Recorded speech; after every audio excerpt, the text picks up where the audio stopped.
Sebuah rencana balas dendam. Halo. Suami saya berselingkuh selama 4 tahun. Ketika saya mengetahui fakta ini, ibu saya menyuruh saya untuk berpura-pura tidak tahu apa-apa. Sebulan kemudian, saya baru menyadari betapa mengerikannya nasihat ibu, karena itu adalah awal dari sebuah rencana yang menakutkan. Di akhir pekan itu, Jakarta terasa begitu panas dan menyesakkan. Orang-orang berbondong-bondong masuk ke mal untuk mencari kesejukan dari pendingin ruangan. Saya pun ada di antara kerumunan itu, tetapi bukan untuk berbelanja bagi diri saya sendiri. Sudah lama sekali saya lupa kebiasaan membeli gaun baru atau sebatang lipstik. Saya datang ke sini untuk membelikan kemeja baru untuk suami saya, Mas Bima. Belakangan ini, ia sering mengeluh. Pekerjaan di kantor sangat berat. Stresnya menumpuk. Ia bilang harus memperhatikan penampilan saat bertemu dengan klien-klien penting. Mendengar keluhannya, sudut hati saya yang sudah dingin setelah 2 tahun hidup layaknya orang asing, terasa semakin beku. Namun, saya tetap merasa harus menjalankan peran sebagai seorang istri. Pernikahan kami tidak selalu seperti ini. 4 tahun lalu, Mas Bima dan saya menikah di tengah restu kedua keluarga. Ia adalah pria yang sopan dan pandai bicara, selalu bisa membuat saya tertawa. Namun, 2 tahun lalu, ia mulai berubah. Hari-hari di mana kami makan malam bersama di rumah semakin jarang, sapaan mesra pun lenyap. Ia selalu berangkat pagi-pagi sekali dan pulang larut malam dengan alasan pekerjaan. Apa salah saya? Apakah memang begini jadinya pernikahan setelah waktu berlalu? Saya menyalahkan diri sendiri dan menderita dalam kebingungan. Saya mencoba memperbaiki hubungan kami dengan memasak makanan kesukaannya dan berdandan cantik di rumah. Tetapi yang saya dapatkan hanyalah sikap acuh tak acuh. Terkadang bahkan respons yang penuh kejengkelan. Saya pun perlahan-lahan lelah, dan rumah kami hanya diisi oleh keheningan yang menyesakkan. Saya sedang melihat-lihat di sebuah toko pakaian pria, mencari kemeja yang pas dengan postur tubuh Mas Bima. Saat itulah, sebuah siluet yang familiar tertangkap mata saya. Di seberang, di toko pakaian hamil dan perlengkapan bayi, ada seorang pria. Ia mengenakan kemeja polo hijau yang saya setrika pagi tadi. Sosoknya yang gagah. Jantung saya serasa berhenti berdetak. Itu Mas Bima. Tidak salah lagi, ia tidak sendirian. Di sampingnya, seorang wanita muda dengan perut yang sudah membesar bersandar mesra. Mereka berpegangan tangan erat. Mas Bima sedang menempelkan sebuah gaun hamil berwarna merah muda ke tubuh wanita itu sambil tersenyum lembut. Dengan tatapan penuh cinta yang sudah begitu lama tidak pernah ia berikan kepada saya, pemandangan itu bagaikan pisau tajam yang menembus jantung saya. Segalanya di sekitar saya menjadi kabur. Suara riuh di mal terdengar sayup-sayup. Rasanya, yang saya dengar hanyalah suara jantung saya yang hancur berkeping-keping. Saya segera bersembunyi di balik sebuah tiang besar, dan dengan tangan gemetar, saya mengeluarkan ponsel. Saya bahkan tidak tahu mengapa saya melakukannya. Mungkin ini adalah reaksi bawah sadar untuk merekam kenyataan pahit ini sebagai bukti. Saya menekan layar ponsel seperti orang gila, mengambil foto dan merekam video singkat. Ketika Mas Bima merangkul pinggang wanita itu dan membisikkan sesuatu, keduanya tertawa bahagia. Siapapun yang melihatnya akan mengira mereka adalah sebuah keluarga yang bahagia. Dan saya, istri sahnya, harus bersembunyi di sini seperti seorang pencuri. Mereka berjalan menuju kasir, dan saya menahan napas sambil terus mengawasi. Saat Mas Bima mengeluarkan kartu dari dompetnya dan memberikannya kepada petugas kasir, saya membeku. Itu adalah kartu keluarga yang terhubung dengan rekening bank saya. Ia selalu berkata bahwa untuk bisnis besar, gajinya harus digunakan untuk menjaga relasi, jadi biaya hidup keluarga sebaiknya menggunakan uang saya. Saya percaya padanya. Tak pernah sekalipun saya meragukannya. Ternyata, uang saya tidak hanya digunakan untuk keluarga kami, tetapi juga untuk keluarga lain yang ia bangun di luar sana. Dada saya terasa sesak oleh rasa sakit yang membara, tetapi anehnya, air mata tidak keluar. Mungkin syok yang terlalu besar telah mengeringkan kelenjar air mata saya. Saya hanya berdiri terpaku, menyaksikan mereka berdua pergi dengan riang sambil membawa tas belanja berisi perlengkapan bayi yang lucu. Setelah mereka menghilang, barulah saya merosot ke lantai, bersandar pada tiang yang dingin. Saya telah dikhianati secara sistematis dan kejam. Pria yang paling saya cintai dan percayai di dunia ini telah menipu saya, dan pengkhianatan ini sepertinya lebih dari sekadar masalah antara pria dan wanita. Saya tidak ingat bagaimana saya bisa keluar dari mal dan menyetir sampai ke rumah orang tua saya. Sepanjang perjalanan, pikiran saya kosong. Hanya bayangan Mas Bima menatap wanita itu dengan penuh cinta yang terus berulang seperti film gerakan lambat. Tas belanja berisi kemeja yang tadinya ingin saya berikan untuknya kini terasa begitu menyedihkan. Sesampainya di rumah, saya langsung berlari ke kamar, mengunci pintu, dan menangis terseduh-seduh di atas tempat tidur. Akhirnya, air mata yang saya tahan pecah juga. Terasa panas dan perih. Ibu, yang mendengar tangisan saya, masuk ke kamar dengan cemas. Melihat keadaan saya yang kacau, beliau tidak bertanya apa-apa, hanya duduk diam di samping saya dan menepuk-nepuk punggung saya. Sentuhan ibu selalu terasa hangat dan menenangkan, tempat berlindung teraman bagi saya. Sambil terisak-isak, saya menceritakan semuanya pada ibu. Suara saya sering terputus karena tenggorokan yang tercekat. Saya juga menunjukkan foto dan video yang saya ambil. Saya mengira ibu akan marah besar, mengutuk Mas Bima, dan menyuruh saya segera melabraknya. Namun, setelah melihat semua bukti itu, ekspresi ibu mengeras, tetapi suaranya tetap tenang secara aneh. Beliau sama sekali tidak terlihat terkejut, seolah sudah menduga sesuatu. Ibu memegang tangan saya dan menyeka air mata saya. "Sudah, jangan menangis lagi, Nak. Menangis sekarang tidak akan menyelesaikan apa-apa. Kalau kamu pulang sekarang, lalu berteriak dan bertengkar dengannya, selanjutnya apa? Mau cerai?" Seketika saya terpana. Cerai. Sebuah kata yang tidak pernah terlintas di benak saya.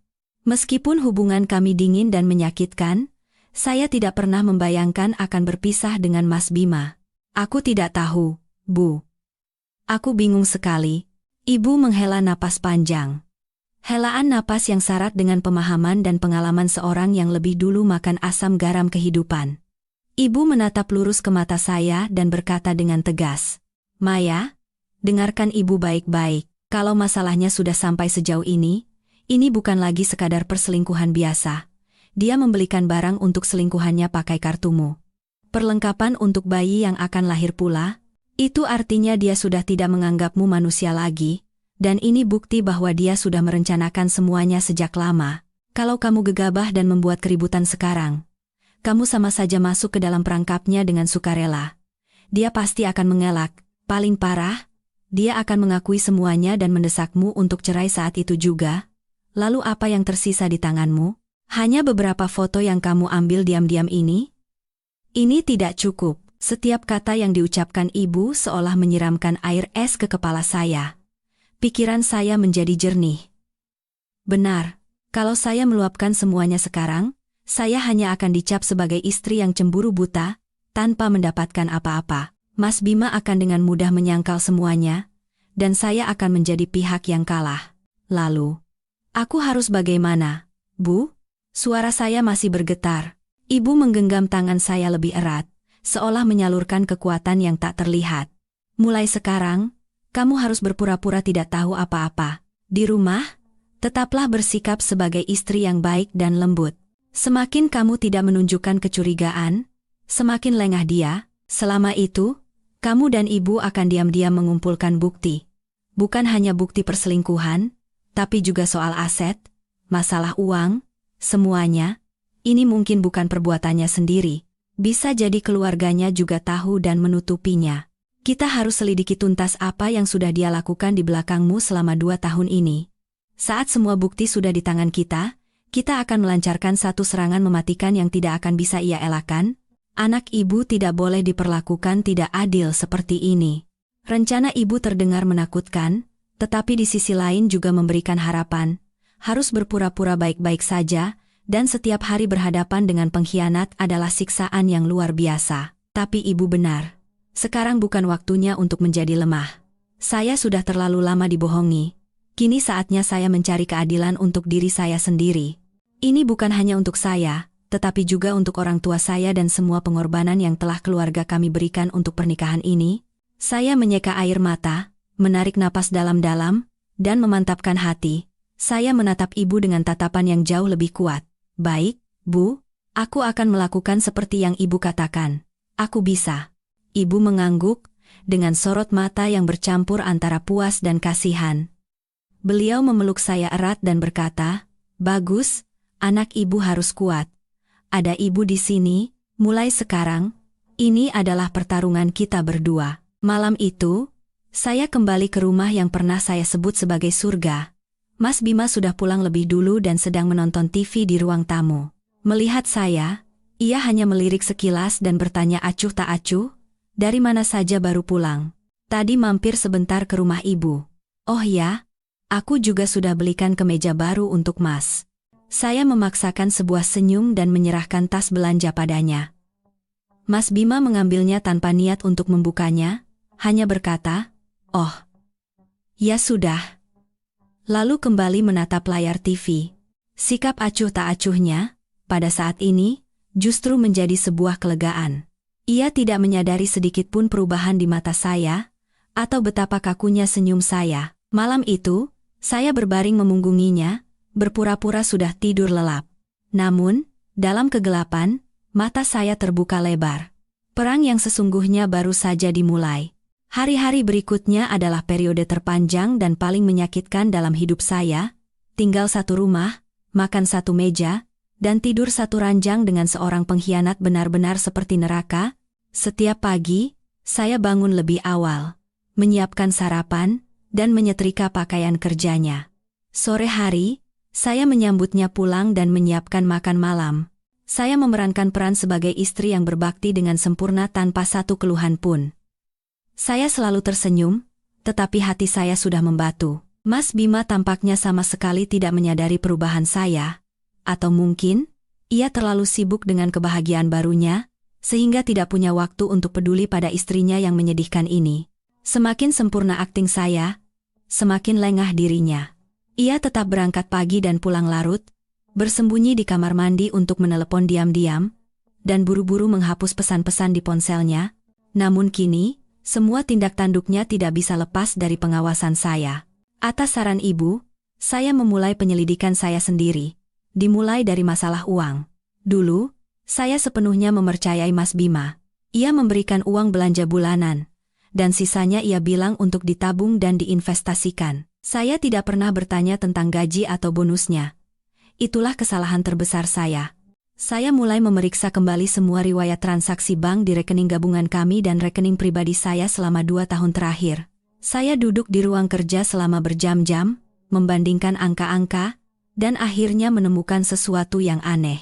Sekitar setahun yang lalu, Mas Bima mendapat promosi, dan gajinya naik hampir 2 kali lipat. Saya tahu itu karena tidak sengaja mendengar ia pamer saat menelepon temannya. Namun, uang belanja bulanan yang ia berikan sama sekali tidak naik. Bahkan, dengan alasan kondisi perusahaan sedang sulit atau bonus dipotong, beberapa kali jumlahnya justru berkurang drastis. Lalu, kemana selisih uang itu pergi? Saya mencatat semua angka dan tanggal yang mencurigakan di buku catatan dengan teliti. Semakin saya menghitung, semakin merinding bulu kuduk saya. Uang yang hilang selama 2 tahun terakhir bukanlah jumlah yang sedikit. Cukup untuk membeli sebuah apartemen tipe studio. Selanjutnya, saya mencari cara untuk memeriksa ponselnya. Ini jauh lebih sulit. Mas Bima sangat berhati-hati dan ponselnya hampir tidak pernah lepas dari tangannya. Namun, kesempatan itu datang. Suatu malam, ia pergi mandi dan meninggalkan ponselnya di atas meja kerja. Jantung saya berdebar kencang. Saya bergegas mengunci pintu kamar dan mengambil ponselnya. Untungnya, ia tidak mengganti kata sandinya.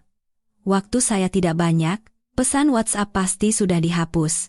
Jadi saya langsung menuju ke daftar kontak.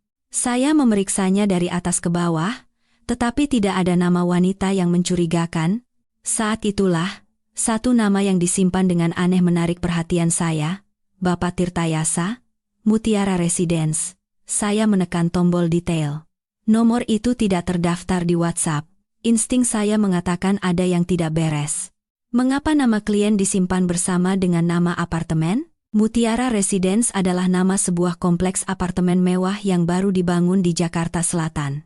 Saya segera memotret nomor itu dengan ponsel saya. Saya juga memeriksa riwayat panggilan dengan cepat. Nama Bapak Tirtayasa, Mutiara Residence muncul dengan frekuensi yang luar biasa. Ada hari di mana mereka menelepon lebih dari 10 kali. dan durasi panggilannya terkadang lebih dari 1 jam. Panggilan itu terutama terjadi pada jam makan siang atau larut malam. Tepat saat itu, suara air di kamar mandi berhenti. Saya terkejut, buru-buru menutup aplikasi kontak, menghapus jejak dari daftar aplikasi yang baru digunakan, dan meletakkan ponselnya kembali ke tempat semula. Beberapa detik kemudian, Mas Bima keluar. Jantung saya masih berdebar kencang, tetapi saya berpura-pura tidak terjadi apa-apa dan terus membaca buku. Malam itu, saya menelepon ibu dan memberitahukan penemuan baru saya.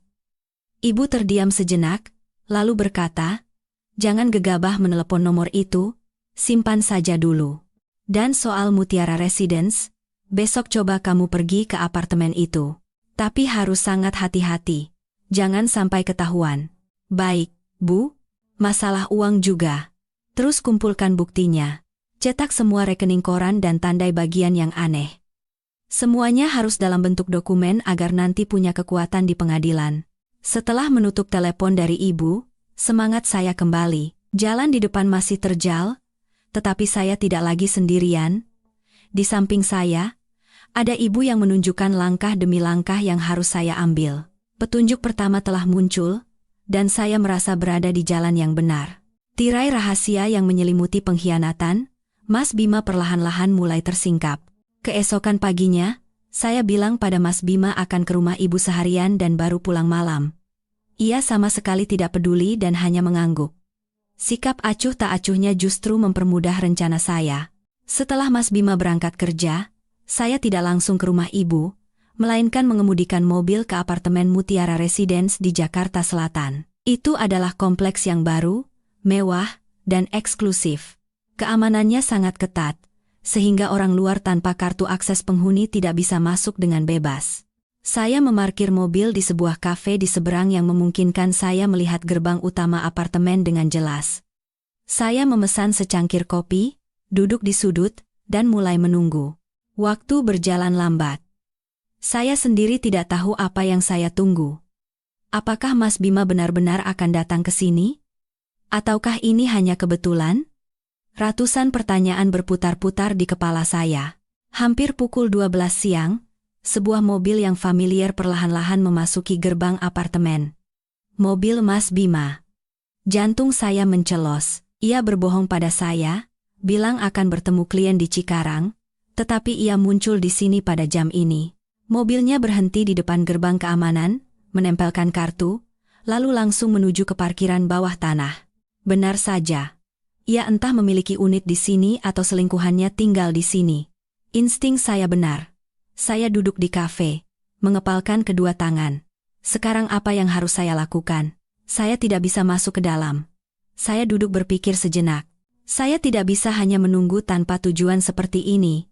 Saya memutuskan untuk berkeliling apartemen, mencari cara untuk mendapatkan informasi lebih lanjut. Saya berjalan di sepanjang pagar kompleks, berpura-pura seperti penghuni yang sedang berjalan-jalan. Ketika melewati dekat lobi Tower B, saya melihat beberapa pengemudi ojek online sedang menunggu pesanan. Tiba-tiba, sebuah ide bagus muncul. Saya mendekati salah satu pengemudi muda, menyodorkan selembar uang Rp100.000, dan berkata pelan, "Mas, boleh minta tolong sebentar? Saya mau kirim sesuatu untuk keluarga saya di Tower B, tapi saya lupa nomor unitnya. Boleh tolong cek nomor telepon ini pemiliknya tinggal di unit nomor berapa?" Saya menunjukkan nomor Bapak Tirtayasa, Mutiara Residence yang sudah saya simpan di ponsel. Pengemudi itu menatap saya dengan curiga, lalu melirik uang di tangan saya dan ragu sejenak. Saya buru-buru menambahkan, "Kakak saya baru melahirkan, jadi agak pelupa. Saya mau kasih kejutan. Tolong bantu ya Mas." Mendengar penjelasan saya, ia tampaknya lebih percaya. Ia mengangguk, mengeluarkan ponselnya, dan memasukkan nomor itu ke sistem internal aplikasi pengantarannya. Beberapa saat kemudian, ia mengangkat kepala dan berkata, "Oh, iya benar, Bu. Nomor ini terdaftar atas nama Ibu Rania, di Tower B Unit 1708. Rania. Nama yang indah, tetapi bagi saya sekarang, terasa seperti belati yang mengiris hati. Tower B, Unit 1708. Akhirnya saya mendapatkan alamat yang spesifik. Saya mengucapkan terima kasih kepada pengemudi itu, memberikan uangnya, dan bergegas pergi. Sepanjang perjalanan kembali ke mobil, saya merasakan amarah bercampur dengan sedikit rasa kemenangan. Akhirnya saya menemukan tempat tinggal orang ketiga itu. Mutiara Residence, Tower B, 1708. Sebuah apartemen mewah yang jelas tidak murah. Gaji dan bonus Mas Bima yang ia gelapkan dari saya pasti semuanya mengalir ke sini. Dengan uang hasil jerih payah saya, ia menghidupi wanita lain dan membangun keluarga lain. Saya tidak langsung menyalakan mobil. Saya duduk di dalam, menatap kosong ke gedung Tower B yang menjulang tinggi. Saya membayangkan di salah satu unit yang nyaman di atas sana, Mas Bima dan wanita bernama Rania itu sedang berbahagia bersama, makan siang, bercerita, dan mempersiapkan kehadiran si kecil yang akan segera lahir. Sementara saya, istri sahnya, duduk sendirian di sini, meresapi rasa sakit dan pengkhianatan. Amarah saya memuncak. Ingin rasanya saya lari ke Tower B 1708, menggedor pintunya, dan membongkar semuanya. Tetapi saat itu, suara ibu terngiang di telinga saya. Tenang, jangan bertindak bodoh. Saya menggenggam setir erat-erat dan mengatur napas. Belum saatnya. Saya butuh bukti yang lebih kuat. Bukti yang tidak bisa disangkal oleh siapapun. Hari itu, saya duduk di dalam mobil hingga sore hari. Lewat pukul 5, saya melihat mobil Mas Bima keluar dari parkiran bawah tanah. Ia pergi, mungkin pulang ke rumah, untuk kembali memerankan perannya sebagai suami teladan. Saya menunggu sejenak, lalu menyalakan mesin. Tetapi saya tidak pulang. Saya mengarahkan mobil ke sebuah kantor detektif swasta yang direkomendasikan oleh seorang teman. Saya tahu ada hal-hal yang tidak bisa saya lakukan sendiri. Saya butuh foto dan video Mas Bima dan wanita itu keluar masuk apartemen bersama. Saya butuh bukti nyata yang membuktikan hubungan mereka. Dalam perang ini, saya harus menang. Menang telak dan mutlak. Setelah menyewa detektif, hati saya sedikit lebih tenang. Setidaknya saya tidak perlu lagi melakukan pengintaian yang berbahaya dan mudah ketahuan. Saya memberikan alamat Tower B 1708 dan pola aktivitas Mas Bima yang saya ketahui kepada mereka. Sekarang, yang tersisa hanyalah menunggu. Sementara itu, saya terus memainkan peran saya. Tetap bersikap lembut dan perhatian pada Mas Bima. Saya bahkan mengajaknya nonton film di akhir pekan dengan alasan ingin memperbaiki hubungan kami. Tentu saja, Mas Bima menolak. Ia bilang harus pergi keluar kota untuk bertemu klien penting di akhir pekan.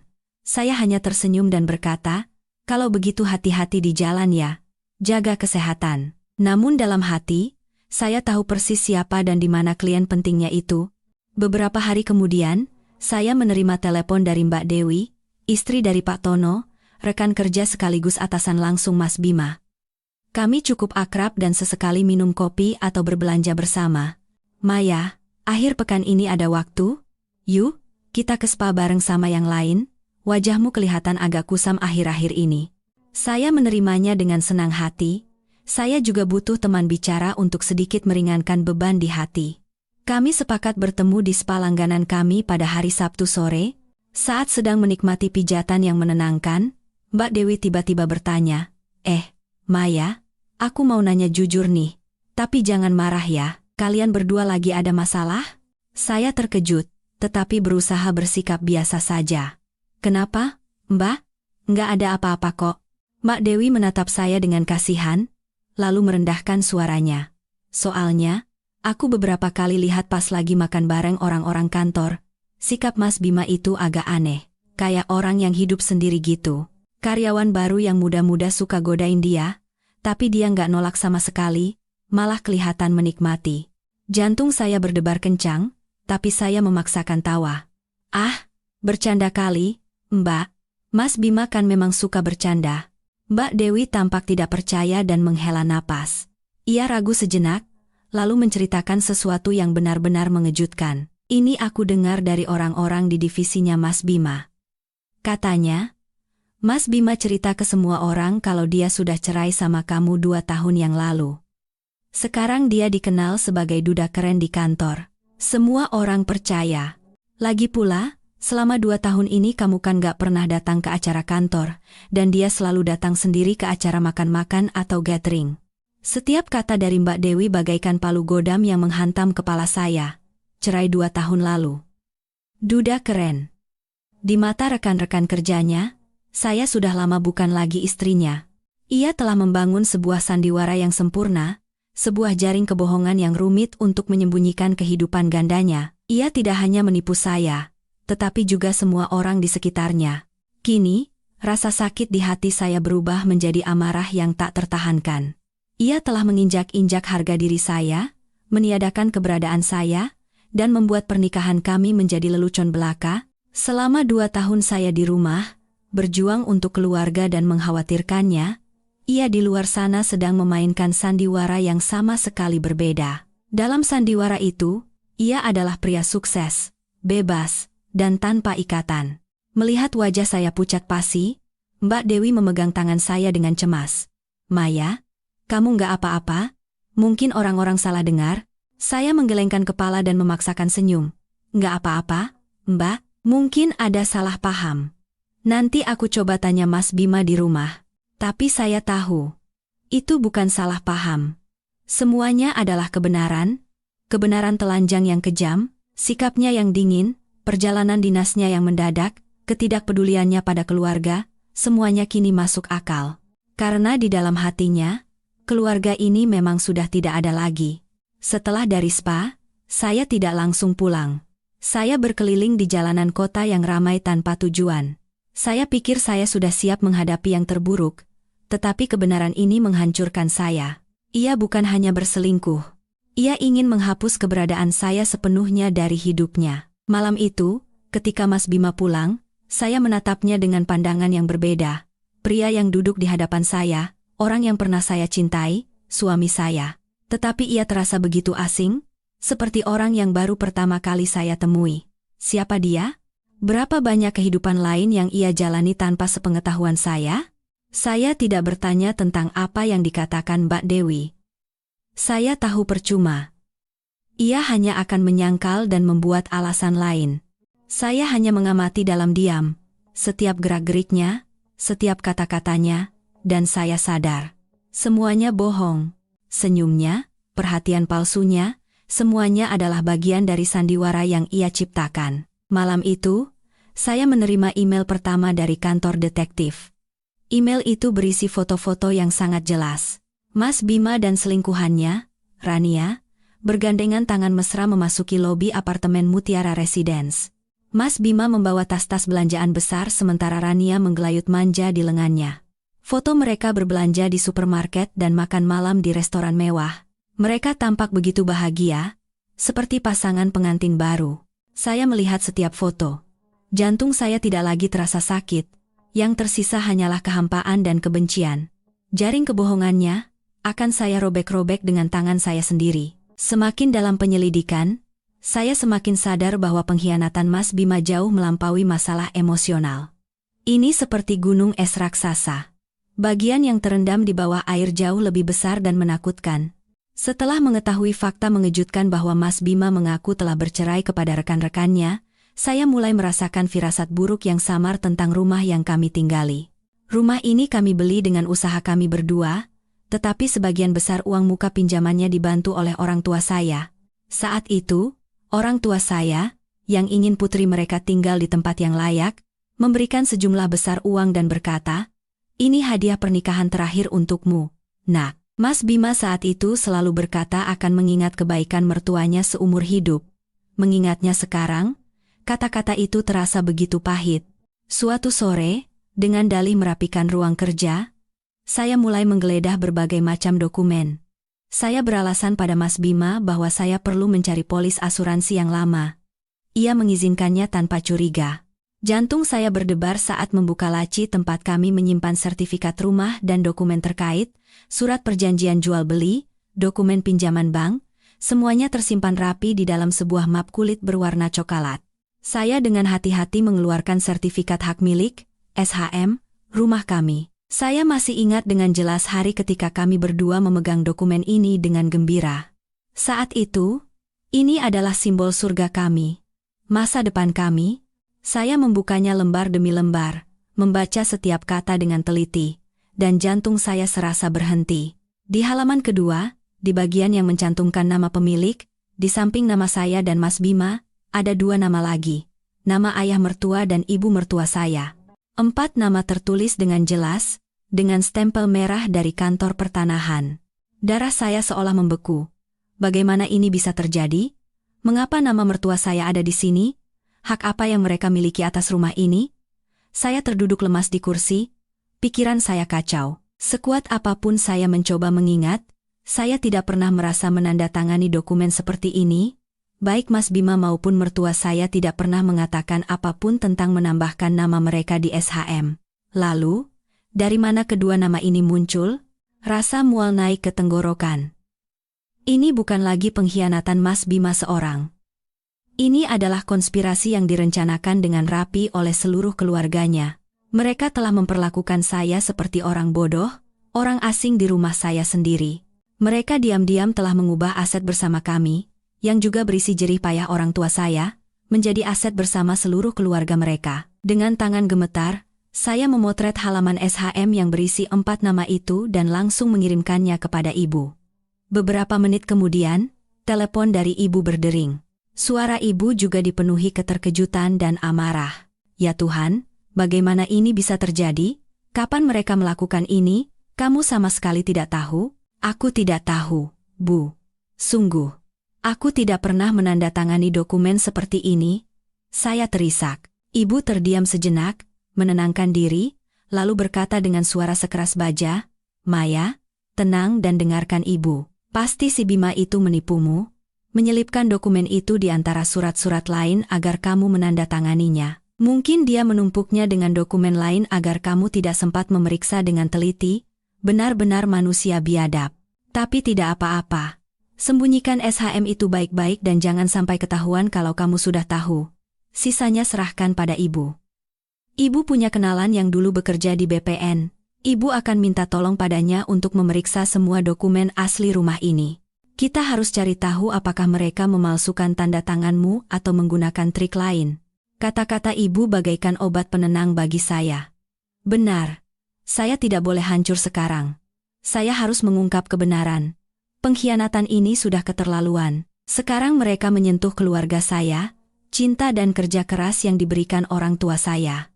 Mereka tidak hanya mencoba merebut suami saya, tetapi juga rumah saya. Saya tidak akan pernah membiarkan mereka berhasil. Malam itu, Mas Bima pulang dengan wajah tanpa dosa, seolah tidak terjadi apa-apa. Ia bertanya apakah saya sudah menemukan polis asuransi.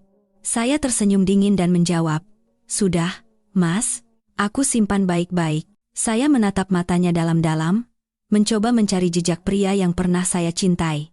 Tapi tidak ada.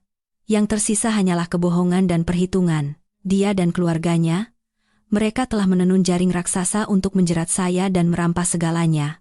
Tapi mereka salah. Mangsa yang mereka anggap lemah ini tidak akan menyerah begitu saja. Guncangan dari kasus sertifikat rumah belum reda, serangan baru datang secara langsung. Suatu malam, ketika saya sedang memeriksa kembali bukti-bukti yang telah saya kumpulkan, sebuah permintaan pertemanan masuk di WhatsApp dari nomor tak dikenal. Nama akunnya Mentari dan foto profilnya adalah bunga matahari. Biasanya saya tidak menerima permintaan dari orang asing, tetapi sesuatu mendorong saya untuk melihat profilnya. Jantung saya kembali berhenti. Profil Mentari dipenuhi dengan foto-foto seorang wanita hamil yang tampak sangat bahagia. Dan wanita itu tidak lain adalah selingkuhan suami saya, Rania. Foto di balkon apartemen Mutiara Residence dengan latar belakang pemandangan malam kota. Foto di dalam mobil Mas Bima, memeluk perutnya dengan senyum puas. Dan yang paling menyakitkan adalah foto bersama Mas Bima. Ia menyandarkan kepalanya di bahu Mas Bima, dan keduanya tersenyum cerah ke arah kamera. Di bawah foto itu, ada tulisan, "Sayangku, semoga kamu lahir sehat seperti papa ya. Mama sayang sekali sama kamu." Darah saya mendidih. Ini adalah provokasi yang terang-terangan dan vulgar. Ia sengaja menunjukkan semua ini kepada saya. Sebelum saya memutuskan untuk menerima atau menolak permintaan pertemanannya, sebuah pesan masuk. "Halo, Mbak Maya. Aku Rania." Saya menatap tajam tulisan di layar. Beraninya dia mengirim pesan langsung kepada saya. Sesuai nasihat ibu, saya menarik napas dalam-dalam, berusaha menjaga ketenangan. Saya tidak membalas, hanya membacanya. Beberapa detik kemudian, pesan berikutnya datang. Mbak pasti sudah tahu kan tentang aku dan Mas Bima. Aku nggak mau sembunyi-sembunyi dari Mbak. Kami benar-benar saling mencintai. Mas Bima bilang, perasaannya ke Mbak sudah lama hilang. Dia cuma belum menemukan waktu yang tepat untuk bicara.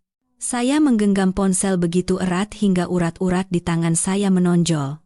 Nada bicaranya yang pura-pura polos tapi kurang ajar itu membuat saya ingin melempar ponsel ini. Tapi saya tidak melakukannya. Saya tahu ini juga adalah bukti. Saya mengambil tangkapan layar semua pesan itu. Karena saya tidak membalas, Rania terus menyerang. Kali ini ia mengirimkan foto USG. Ini anakku sama Mas Bima. Laki-laki. Sekarang sudah 5 bulan, sehat sekali. Kata dokter, mirip sekali sama papanya. Kemarahan saya memuncak. Ia menggunakan anak di dalam kandungannya untuk menyerang saya, menyerang istri sah yang belum memiliki anak. Selama 4 tahun pernikahan, kami juga sangat menginginkan anak. Tapi Mas Bima selalu menundanya dengan alasan ingin lebih fokus pada pekerjaan. Ternyata, bukan ia tidak ingin anak, tetapi ia tidak ingin anak dari saya. Selama beberapa hari berikutnya, Rania terus meneror saya dengan pesan dan foto. Foto Mas Bima memasak untuknya. Video Mas Bima mengelus-elus perutnya dan berbicara pada si bayi. Ia pamer tentang betapa mahalnya hadiah yang diberikan Mas Bima, betapa bahagianya masa depan yang mereka rencanakan. Tujuannya sangat jelas. Membuat saya marah, kehilangan kendali, dan mengucapkan kata cerai lebih dulu. Dengan begitu, ia akan menjadi pemenang yang angkuh. Saya menceritakan ini pada ibu. Ibu, setelah mendengar semuanya, hanya tertawa sinis. Anak kemarin sore, dia pikir kamu akan hancur dengan permainan kekanak-kanakan seperti itu. Biarkan saja dia terus mengirim. Semakin kamu diam, semakin dia penasaran. Ambil tangkapan layar semuanya untuk dijadikan bukti. Nanti di pengadilan, bukti-bukti itu akan menunjukkan wajah aslinya yang kurang ajar dan licik. Tapi ini menyakitkan sekali, Bu. Setiap kali melihat pesannya, aku tidak tahan. Anggap saja kamu sedang menonton sandiwara. Sandiwara yang sudah kamu tahu akhir ceritanya. Lihat saja dengan tenang pertunjukan apa lagi yang akan dia mainkan. Semakin kamu tenang, kendali ada di tanganmu. Mengerti? Mendengar nasihat ibu, saya berusaha memantapkan hati. Saya tidak lagi merasa sakit oleh provokasi Rania. Sebaliknya, saya merasa kasihan padanya. Ia mungkin merasa bangga telah merebut pria baik dan keluarga bahagia, tetapi ia tidak tahu bahwa ia hanyalah sebuah pion dalam rencana yang disusun oleh Mas Bima dan keluarganya. Pria yang bisa begitu kejam pada istri yang telah menemaninya selama 4 tahun, suatu saat nanti bisa melakukan hal yang sama padanya. Saya tidak membalas pesan apapun dan tidak memblokir akunnya. Saya hanya mengumpulkan bukti, satu persatu, seperti penonton yang diam, menunggu serangan balasan terakhir. Saya pikir kekuranggajaran Rania hanya akan berhenti pada pamer kemesraan dan kehamilan, tapi saya salah. Suatu hari, ia mengirim pesan yang benar-benar keterlaluan. Aku dengar dari Mas Bima, waktu menikah dulu, orang tua Mbak kasih hadiah gelang emas murni dengan ukiran motif Cirebon ya? Pasti cantik sekali. Aku juga suka model seperti itu. Nanti kalau kami menikah, aku mau minta Mas Bima buatkan yang sama. Saya membaca pesan itu berulang kali. Firasat buruk mulai merayap. Gelang ukir itu adalah warisan berharga dari ibu. Saat hari pernikahan, ibu memasangkannya di pergelangan tangan saya dan berpesan untuk menjaganya baik-baik. Nilainya lebih dari sekadar materi, itu adalah simbol restu keluarga. Selain saya, Mas Bima, dan orang tua saya, tidak ada yang tahu tentang gelang itu. Kenapa Mas Bima menceritakan hal sepribadi itu pada selingkuhannya, dan kenapa dia mengungkitnya sekarang? Firasat buruk saya semakin kuat. Saya bergegas ke kamar tidur. Di sana, ada brankas tempat kami menyimpan dokumen penting dan barang berharga. Kuncinya ada 2, satu saya pegang, satu lagi dipegang Mas Bima. Dengan tangan gemetar, saya memasukkan kunci dan memutar kombinasi nomor, pintu baja yang berat itu terbuka. Di dalamnya kosong. Gelang ukir yang tersimpan di dalam kotak bludru merah telah hilang. Map berisi SHM asli juga tidak ada di tempatnya. Yang tersisa hanyalah beberapa buku tabungan atas nama saya dan sedikit uang tunai. Seluruh kekuatan saya seolah lenyap. Saya terduduk di lantai. Mereka telah mengambilnya. Mas Bima sendiri yang telah membuka brankas dan mencuri hadiah pernikahan paling berharga milik saya, termasuk sertifikat rumah. Ia telah mengambil segalanya. Ia bukan hanya mengkhianati perasaan dan menipu uang, ia adalah seorang pencuri. Pencuri di rumah saya sendiri. Air mata mengalir deras tak terbendung. Ini bukan lagi kesedihan seorang istri yang dikhianati. Ini adalah luka mendalam ketika kepercayaan dihancurkan dengan cara paling kejam. Saya pikir, meskipun perasaannya telah berubah, setidaknya masih ada sedikit rasa hormat di antara kami, tapi tidak. Tindakannya membuktikan bahwa di matanya, saya bukan apa-apa, semua kenangan dan kebaikan telah ia buang begitu saja. Saya menelepon ibu. Suara saya tercekat oleh tangisan. Ibu. Setelah mendengar semuanya, terdiam lama. Dari suara napasnya yang berat di seberang telepon, saya bisa merasakan amarahnya yang mendidih. Bagus sekali. Sampah-sampah itu akhirnya menunjukkan wujud aslinya. Mereka tidak hanya ingin kamu pergi dengan tangan kosong. Mereka ingin merampokmu. Lalu, tiba-tiba ibu menjadi tenang. Suaranya menjadi dingin dan tegas. Maya, berhenti menangis. Air mata tidak ada gunanya sekarang. Dengarkan ibu baik-baik. Fakta bahwa mereka mengambil SHM dan gelang itu artinya mereka baru saja menggantungkan tali di leher mereka sendiri. Kamu, berpura-pura tidak tahu apa-apa, jangan sampai mereka tahu kamu sudah sadar. Biarkan mereka merasa menang, ibu punya cara untuk mengurus ini. Saya tidak tahu apa yang ada di pikiran ibu, tetapi ketenangannya membuat saya merasa lebih baik. Saya menyeka air mata dan berusaha bangkit. Kesedihan telah berubah menjadi amarah. Kelemahan berubah menjadi tekad sekeras baja. Apa yang telah mereka rampas dari saya, akan saya rebut kembali berkali-kali lipat. Tidak ada lagi penyesalan atas pernikahan ini. Satu-satunya yang saya inginkan sekarang adalah keadilan. Keadilan untuk diri saya sendiri dan keluarga saya. Saya menatap brankas yang kosong dan berjanji dalam hati. Mas Bima, dan keluargamu, nikmatilah sepuasnya. Waktu bersenang-senang kalian tidak akan lama lagi. Setelah guncangan akibat pencurian perhiasan dan sertifikat rumah, sesuai dengan nasihat ibu, saya sama sekali tidak menunjukkan tanda-tanda bahwa saya mengetahui segalanya. Akting saya begitu sempurna hingga terkadang saya merasa jijik pada diri sendiri. Namun, setiap kali melihat brankas yang kosong, kebencian di dalam diri saya semakin membara. Sementara itu, ibu mulai bertindak. Ibu memiliki seorang teman lama yang suaminya dulu bekerja di Badan Pertanahan Nasional, BPN. Meskipun sudah pensiun, koneksinya masih ada. Ibu menemuinya dan menjelaskan situasi secara tersamar. Beliau hanya mengatakan bahwa ada ketidakjelasan dalam sertifikat rumah putrinya dan ingin memastikan apakah ada kesalahan. Beberapa hari kemudian, teman ibu menelepon. Informasi yang ia sampaikan mengkonfirmasi kecurigaan terburuk kami. Sudah saya cek, Mbak. Benar nama mertua putrimu ditambahkan di SHM rumahnya. Dokumennya masuk hampir setahun yang lalu. Ibu menahan amarahnya dan bertanya. Lalu, apakah di dokumen itu ada tanda tangan putri dan menantu saya, Pak? Hening sejenak di seberang telepon, lalu terdengar jawaban. Tentu saja. Sesuai aturan, untuk mengubah kepemilikan aset bersama suami istri, keduanya harus hadir di kantor notaris untuk menandatangani. Di dokumen yang tersimpan, terlampir akta notaris yang sudah ditandatangani oleh Maya dan suaminya, Bima. Mendengar itu, ibu memahami segalanya. Setelah berterima kasih pada temannya dan menutup telepon, wajah ibu mengeras. Malam itu, ketika saya mampir ke rumah, ibu membawa saya ke kamar dan menceritakan semuanya. Sesuai dugaan ibu, si Bima itu menipumu untuk menandatangani dokumen, kata ibu dengan tegas. Saya mencoba mengingat. Hampir setahun yang lalu, apa ada kejadian khusus? Saya mengerutkan kening, berpikir keras. Lalu, sebuah ingatan samar muncul. Bu, aku ingat. Sekitar waktu itu, Mas Bima memberiku setumpuk tebal dokumen untuk ditandatangani. Katanya itu dokumen untuk pinjaman khusus karyawan di perusahaannya, untuk investasi di proyek internal. Prosedurnya rumit jadi banyak yang harus ditandatangani. Dia sudah menandai semua bagian yang perlu aku tandatangani. Waktu itu aku tidak curiga sama sekali. Karena sibuk bersiap-siap ke kantor, Aku tidak membacanya dengan teliti dan langsung tanda tangan saja. Ibu memukul meja. Ya Tuhan, itu dia.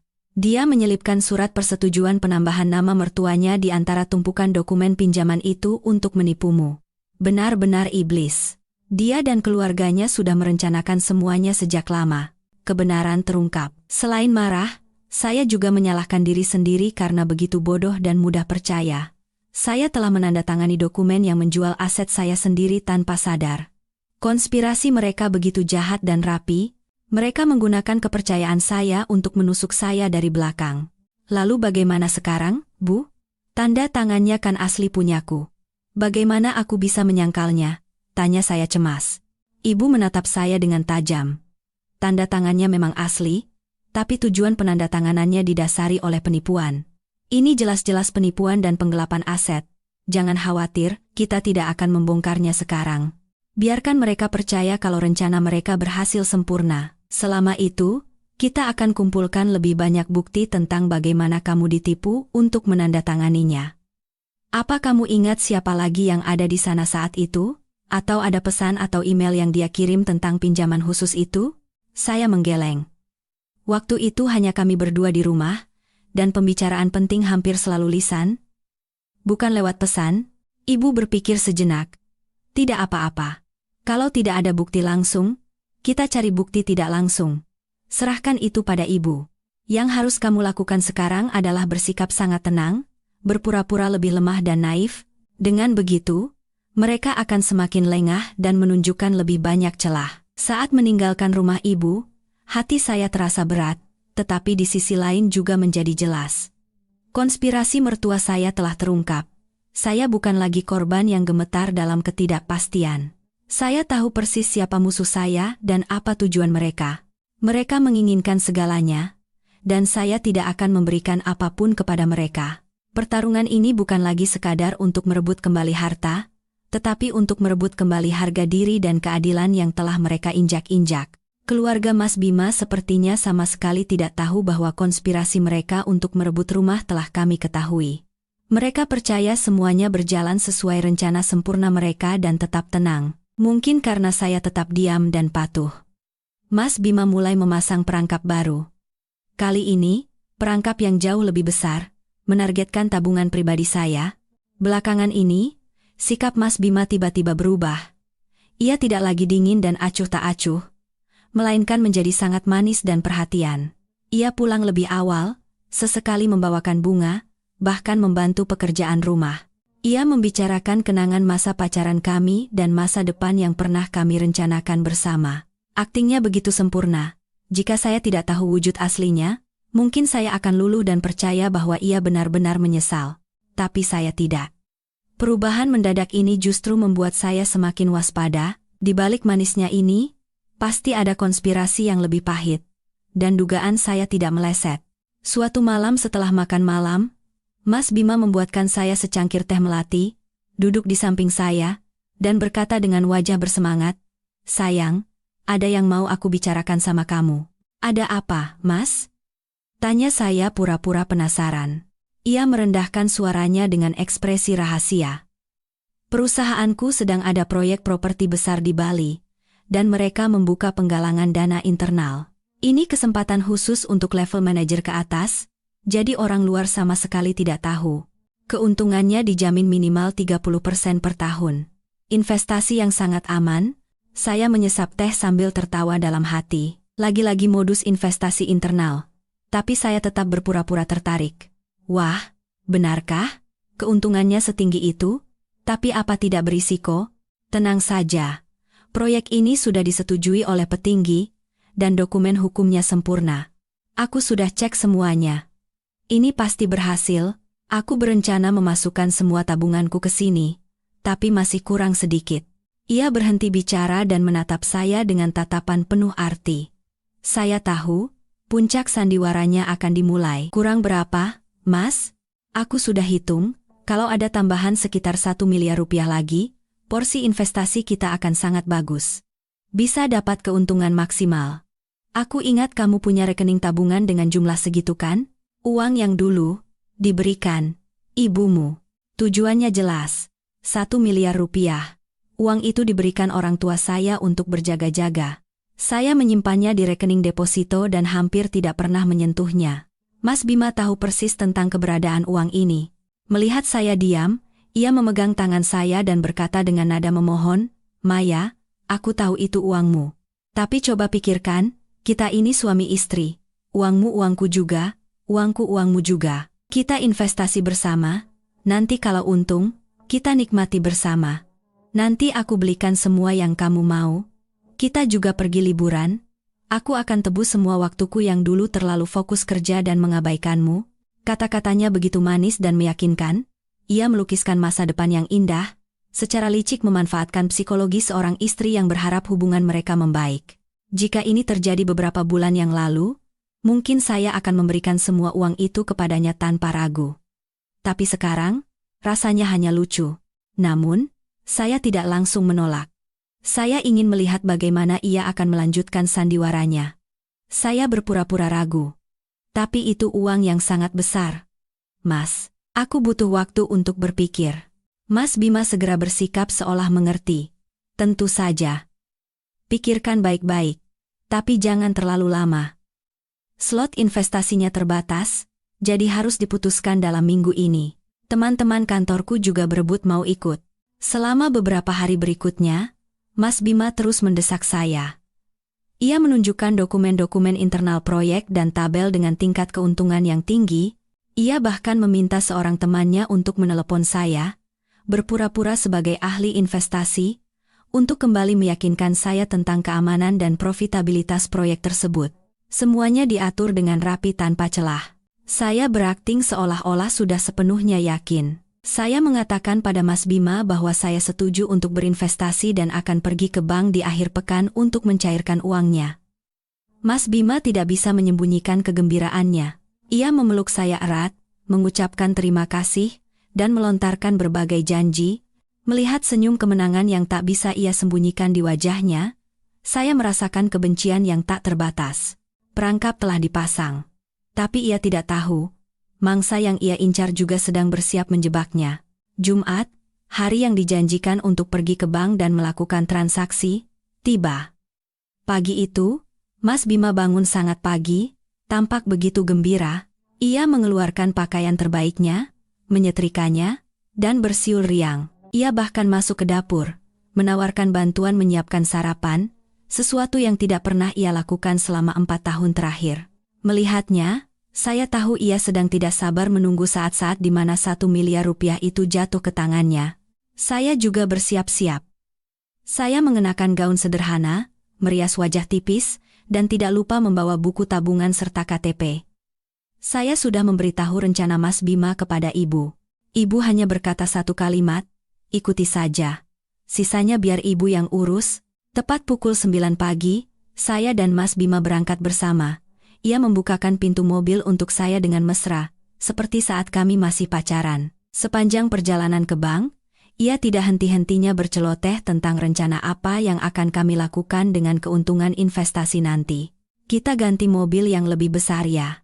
Terus akhir tahun kita liburan ke Eropa. Kamu paling mau ke negara mana?" Saya hanya tersenyum dan mengangguk. Dalam hati, saya berpikir satu-satunya perjalanan yang akan segera ia alami adalah perjalanan jatuh ke jurang kebohongannya sendiri. Sesampainya di bank, kami parkir dan masuk. Ia bersikap sangat profesional, mengatakan kepada teller bahwa kami akan menarik sejumlah besar uang. Tepat saat saya akan menandatangani formulir, tiba-tiba ponsel saya berdering keras. "Nomor ibu." Saya melirik Mas Bima, memasang ekspresi menyesal, lalu mengangkat telepon. "Halo, Bu, ada apa?" Dari seberang, terdengar suara ibu yang panik dan terkejut, bercampur isak tangis. "Maya, ayahmu pingsan karena pendarahan otak, sekarang dibawa ke UGD, cepat ke rumah sakit. Kata dokter kondisinya kritis." Telinga saya berdengung. Meskipun saya tahu ini adalah bagian dari rencana ibu, suara ibu yang begitu meyakinkan membuat jantung saya mencelos. Saya harus berakting dengan sempurna. "Apa, Bu? Ayah? Di rumah sakit mana?" "Rumah Sakit Pusat Jakarta." "Cepat, Maya. Ibu takut sekali." Saya menutup telepon. Wajah saya pucat pasi, Tangan dan kaki saya gemetar. Mas Bima melihatnya dan bertanya, "Ada apa? Kok wajahmu begitu?" "Ayah. Ayah pingsan karena pendarahan otak, sekarang di UGD rumah sakit, aku harus ke sana sekarang juga," kata saya sambil terisak. Tanpa menunggu respons Mas Bima, saya menyambar tas dan dokumen di atas meja, lalu berlari keluar bank. Mas Bima tertegun sejenak, lalu bergegas menyusul saya. "Maya, aku ikut, aku antar." "Nggak usah, Mas. Aku bisa sendiri." Saya menepis tangannya, menyetop taksi yang kebetulan lewat, dan pergi, meninggalkan Mas Bima yang berdiri terpaku di depan pintu bank dengan formulir investasi yang belum selesai di tangannya. Baru setelah di dalam taksi, saya bisa menghela napas lega. Akting ibu benar-benar sempurna. Saya mengirim pesan kepada ibu. "Sudah berangkat." Beberapa detik kemudian, balasan dari ibu datang. "Bagus. Langsung ke UGD rumah sakit. Ibu tunggu di sana." Sesampainya di rumah sakit, ibu benar-benar sedang duduk di kursi tunggu depan UGD dengan wajah cemas. Melihat saya, ibu langsung menarik saya ke sudut. "Bagaimana? Bima tidak curiga kan?" "Sama sekali tidak, Bu." Akting ibu begitu meyakinkan, aku sendiri sampai kaget. Ibu menghela napas lega. Harus begitu supaya dia percaya. "Sekarang dengarkan ibu baik-baik. Kamu langsung pergi ke pusat medical check-up. Bilang kamu pusing dan sakit kepala hebat. Minta dokter periksa tekanan darah dan tes sederhana. Tetap di rumah sakit sampai sore.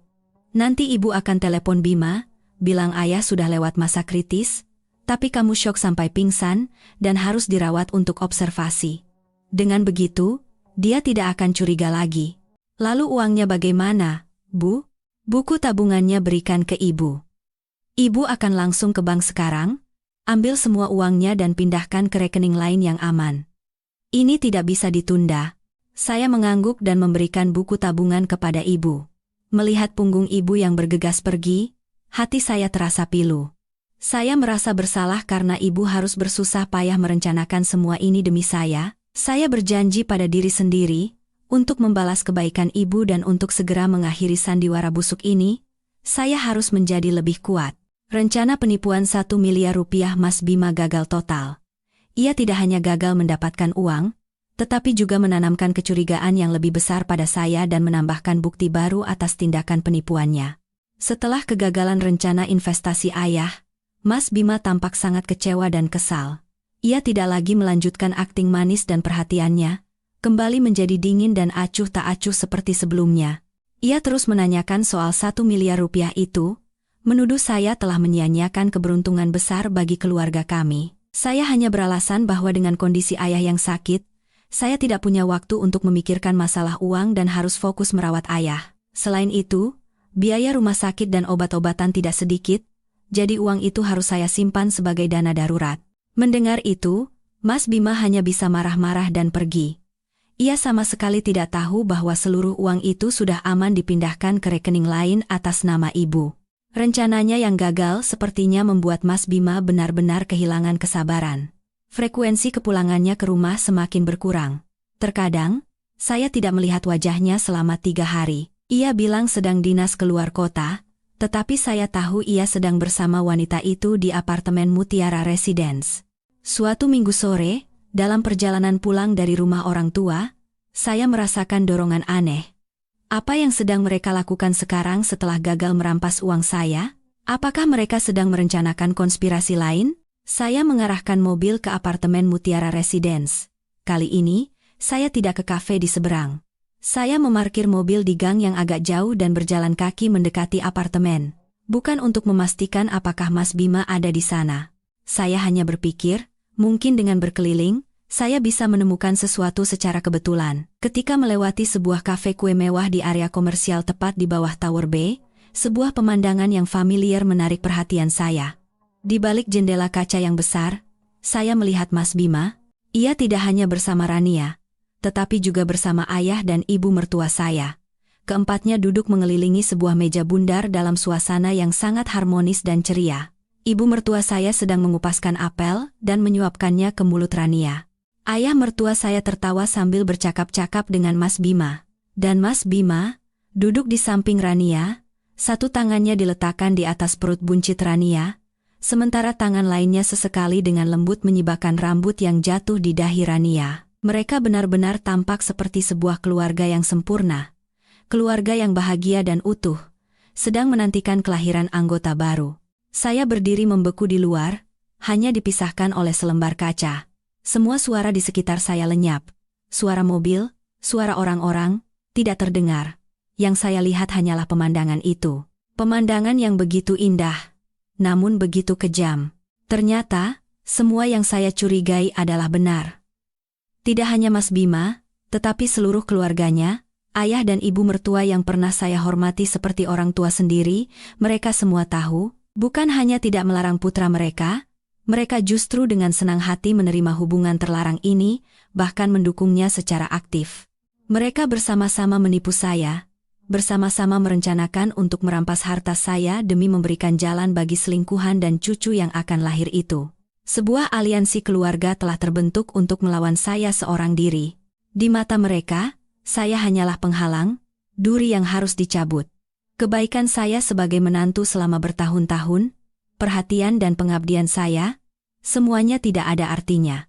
Rasa sakit di dada saya kini bukan lagi soal pengkhianatan cinta, melainkan keputusasaan yang dingin karena ikatan keluarga yang diinjak-injak. Saya pernah berpikir mungkin mertua saya tidak tahu apa-apa, mungkin mereka juga korban kebohongan Mas Bima, tapi tidak. Mereka adalah kaki tangan, bahkan mungkin dalang di balik semua ini. Saya tidak menangis. Air mata sudah lama mengering. Saya hanya menyaksikan mereka tertawa, bercanda, dan memanjakan menantu baru mereka. Dengan tenang, saya mengeluarkan ponsel dan mengabadikan momen itu. Foto ini, bersama dengan semua bukti lain, akan menjadi senjata saya. Saya berbalik tanpa menoleh ke belakang sekalipun. Sejak saat ini, tidak ada lagi keraguan atau harapan yang tersisa di hati saya. Perang ini bukan lagi antara saya dan Mas Bima. Ini adalah perang antara saya dan seluruh keluarganya. Dan saya tidak akan pernah kalah. Foto keluarga Mas Bima yang sedang bersenang-senang dengan selingkuhannya itu bagaikan racun, membunuh sisa-sisa perasaan terakhir yang masih ada di dalam diri saya. Namun di saat yang sama, itu juga menjadi obat penguat jantung yang membuat jantung saya berdetak lebih kencang. Saya menjadi lebih keras dan lebih tegas dari sebelumnya. Saya dan ibu tahu, kami tidak bisa lagi hanya bertahan secara pasif. Saatnya untuk menyerang. Kami harus mengetahui rencana mereka secara detail agar bisa selangkah lebih maju. Tapi, bagaimana cara mengetahui apa yang ada di pikiran mereka? Suatu pagi, sebuah ide cemerlang muncul di benak ibu. Ide yang begitu berani hingga saya sendiri pun terkejut. Kali ini, biar ibu yang masuk rumah sakit, kata ibu dengan santai. Hah? Ibu sakit? Tidak sakit pun bisa pura-pura sakit, kan? Ibu mengedipkan mata pada saya. Coba pikirkan. Mana ada tempat yang lebih baik untuk mendengar gosip selain di rumah sakit? Di sana orang-orang menjadi lemah dan lebih mudah membuka diri. Terutama ibu-ibu, siapa tahu kita beruntung. Rencana ibu terdengar gila, tapi setelah dipikir-pikir, ada benarnya. Ini adalah pertaruhan yang berisiko, tapi dalam situasi seperti ini, langkah berani seperti itulah yang dibutuhkan. Ibu memang punya riwayat hipertensi ringan, jadi dengan mengeluhkan sakit kepala dan pusing, ia bisa dengan mudah dirawat inap selama beberapa hari dengan alasan observasi. Maka, ibu sekali lagi dirawat di Rumah Sakit Pusat Jakarta, tempat yang sama dengan sandiwara pendarahan otak sebelumnya. Ibu ditempatkan di kamar rawat kelas 2 dengan 4 tempat tidur. Dengan kemampuan sosialnya yang luar biasa, hanya dalam 1 hari ibu sudah akrab dengan pasien lain di kamarnya.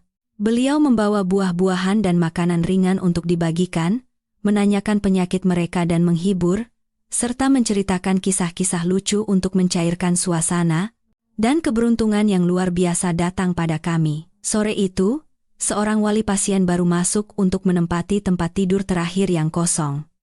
Seorang ibu-ibu seusia ibu saya, berpenampilan sederhana dengan kesan yang baik, ia datang untuk merawat suaminya yang dirawat karena batu ginjal. Setelah beberapa patah kata, ibu tahu namanya Bu Santi, keduanya cepat sekali nyambung. Mereka berbagi cerita tentang anak, keluarga, dan kekhawatiran di usia senja. Sesuai rencana, Ibu mulai mengeluhkan nasib malang menantunya. Tentu saja tanpa menyebut nama Mas Bima atau saya. Hanya cerita tentang putrinya yang menderita karena mendapatkan suami yang tidak baik. Bu Santi sangat bersimpati, menepuk-nepuk bahu ibu untuk menghibur. Lalu, ia pun mulai membuka cerita tentang keluarganya.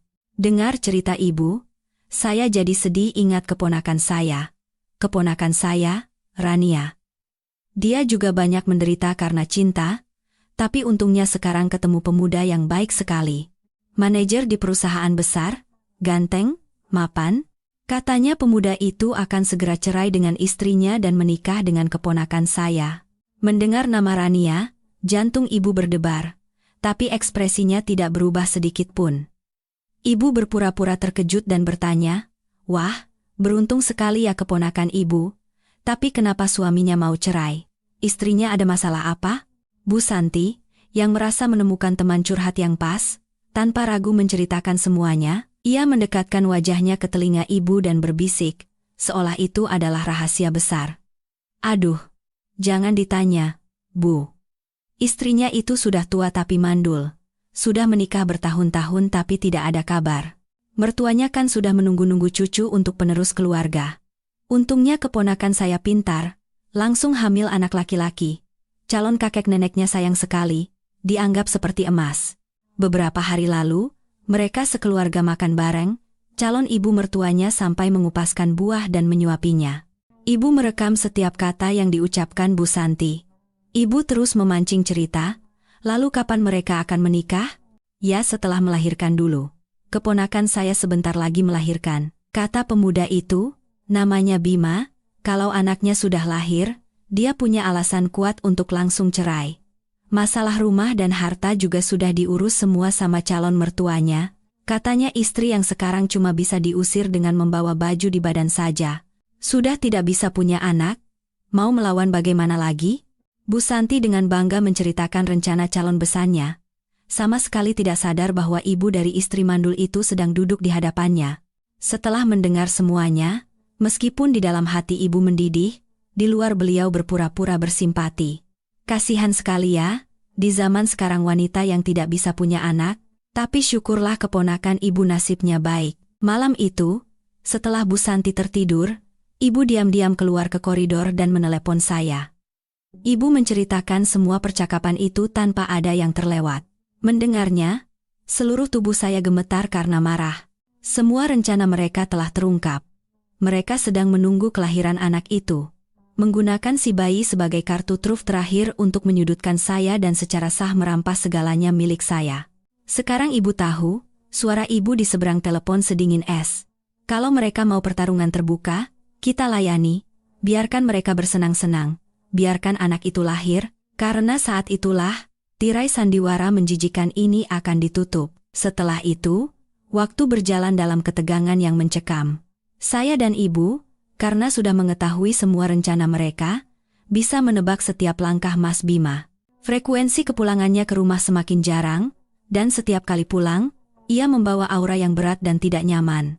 Sepertinya ia sudah tidak punya kesabaran lagi untuk berakting.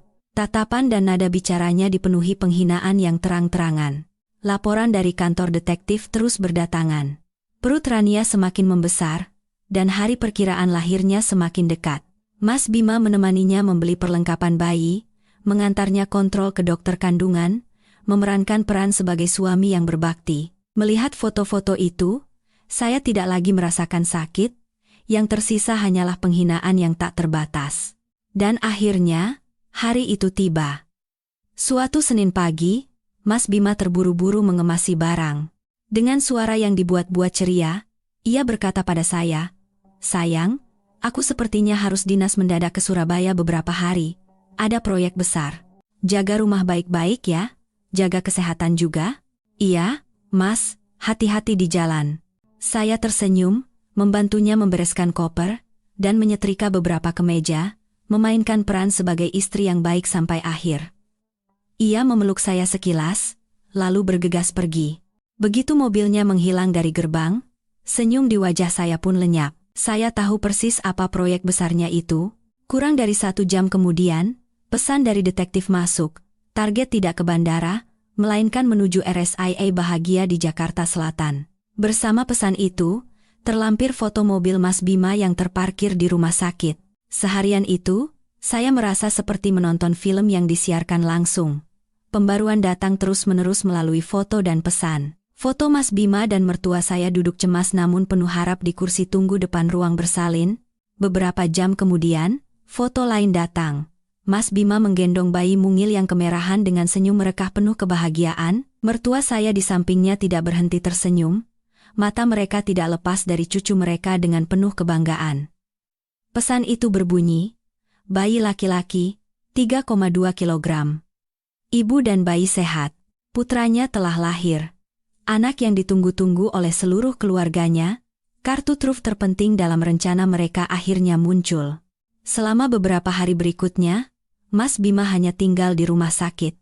Ia berbohong pada saya, mengatakan bahwa urusan di Surabaya sedikit rumit dan ia harus tinggal beberapa hari lagi. Setiap malam, ia menelepon saya, dengan suara lelah mengeluhkan pekerjaan yang sibuk dan rapat yang tak berkesudahan. Aku lelah sekali, Maya. Ingin cepat-cepat selesaikan urusan, dan pulang menemuimu. Saya mendengarkan kebohongannya di seberang telepon. Sementara satu tangan saya melihat-lihat foto yang baru saja dikirim oleh detektif. Foto Mas Bima membuatkan susu untuk si bayi, dengan canggung mengganti popoknya, mengupaskan apel untuk Rania. Foto seluruh keluarga berkumpul di kamar rawat, tertawa bahagia. Kontras yang kejam ini tidak lagi menyakiti saya. Sebaliknya, itu hanya memperkuat tekad saya. Saya tetap menjawab dengan lembut. Pasti capek sekali ya, Mas. Jaga kesehatan. Aku tunggu di rumah. Setiap kata saya bagaikan jarum yang menusuk kebohongannya. Tentu saja. Ia sama sekali tidak menyadarinya. Ia sedang menikmati kebahagiaan menjadi seorang ayah, tenggelam dalam kebahagiaan bersama keluarga barunya, sama sekali tidak tahu bahwa setiap tindakan dan kebohongannya telah direkam dan menunggu hari untuk diungkapkan ke seluruh dunia. Seminggu setelah dinas ke Surabaya, Mas Bima pulang. Ia berpura-pura lelah karena pekerjaan, tapi kebahagiaan di matanya tidak bisa disembunyikan. Ia membawakan saya sekotak oleh-oleh khas Surabaya. Saya menerimanya, tersenyum berterima kasih, tetapi dalam hati menertawakan aktingnya yang payah. Saya dan ibu tahu, dengan lahirnya si anak, mereka akan segera bertindak. Setelah rumah dan tabungan pribadi saya, target berikutnya sudah jelas, yaitu sisa uang di rekening gabungan kami. Uang itu kami kumpulkan bersama di awal pernikahan. Jumlahnya tidak terlalu besar, tetapi juga tidak bisa diabaikan. Sebelum mereka bertindak, kita harus bergerak lebih dulu, kata ibu dengan tegas. Saya segera menghubungi sepupu saya, Mbak Rina. Ia adalah kepala cabang di bank tempat kami membuka rekening gabungan. Saya menemuinya di sebuah kafe yang tenang dan menceritakan semua masalah saya. Mendengar semuanya, Mbak Rina tidak bisa menahan amarahnya. Ya Tuhan, kok ada laki-laki dan keluarga sebusuk itu?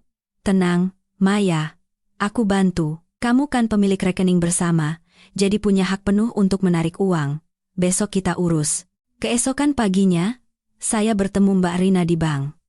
Saya memberikan alasan yang sudah saya siapkan, mengatakan kepada petugas bahwa saya perlu menarik seluruh saldo rekening untuk biaya operasi pendarahan otak ayah saya. Alasan yang sangat masuk akal dan tidak bisa dicurigai. Dengan bantuan Mbak Rina, semua prosedur berjalan cepat dan lancar. Seluruh uang di rekening gabungan berhasil ditarik. Saya segera membawanya ke bank lain dan mentransfer semuanya ke rekening ibu. Ketika bukti transfer sudah di tangan, barulah saya bisa menghela napas lega. Benteng pertahanan finansial terakhir telah dibangun. Sekarang, Mas Bima dan keluarganya tidak akan bisa menyentuh sepeser pun uang saya. Seperti yang diduga, beberapa hari kemudian, Mas Bima mengangkat topik soal uang. Ia berkata bahwa Rania lemah setelah melahirkan, jadi butuh banyak uang untuk pemulihan dan perawatan bayi. Ia mengusulkan agar kami menarik uang dari rekening gabungan untuk mengurusnya. Saya menjawab dengan santai, uang di rekening gabungan kan sudah habis untuk biaya rumah sakit ayah, Mas. Lupa ya, waktu itu ayah butuh operasi darurat, jadi biayanya besar. Mendengar itu, wajah Mas Bima mengeras. Ia buru-buru mengeluarkan ponsel dan memeriksa rekening. Wajahnya menjadi pucat pasi setelah melihat saldo yang tersisa hanya beberapa puluh ribu rupiah. Ia menggeram pada saya, "Kenapa kamu tarik uang tanpa persetujuanku?" Saya menatap matanya lurus dan berkata dengan dingin, "Lalu kenapa Mas menarik uang dari kartuku tanpa persetujuanku untuk membelikan barang selingkuhanmu? Kenapa Mas mencuri perhiasan dan sertifikat rumahku tanpa bilang apa-apa? Ayahku sedang antara hidup dan mati. Apa salah kalau aku menggunakan uang kita untuk menyelamatkannya?" Ini adalah pertama kalinya saya melawannya secara langsung. Mas Bima benar-benar terkejut dengan serangan balik saya. Ia tidak bisa berkata apa-apa, hanya tergagap, karena semua yang saya katakan adalah benar. Ia marah, memukul meja, lalu pergi, meninggalkan umpatan, "Awas kamu." Saya tahu, hari di mana ia akan secara resmi menyerah tidak akan lama lagi. Tapi saya tidak lagi takut. Saya sudah siap. Saya hanya menunggu ia membuka babak terakhir dari sandiwara ini. Sesuai dugaan saya, setelah gagal mendapatkan sepeser pun dari rekening gabungan, kesabaran Mas Bima habis. Ia tidak ingin lagi membuang-buang waktu dengan saya. Momen yang begitu ditunggu-tunggu olehnya dan keluarganya akhirnya tiba. Sudah sebulan sejak anak itu lahir. Mungkin mereka yakin, dengan cucu penerus di tangan, kemenangan sudah menjadi milik mereka. Malam itu, Mas Bima pulang lebih awal dari biasanya. Ia tidak makan malam, hanya duduk di ruang tamu, merokok berkali-kali. Udara di rumah terasa berat, seperti sebelum badai. Saya selesai mencuci piring, lalu duduk di sofa di seberangnya, menunggu dalam diam. Setelah mematikan rokok terakhirnya di asbak, Mas Bima mengangkat kepala dan menatap saya.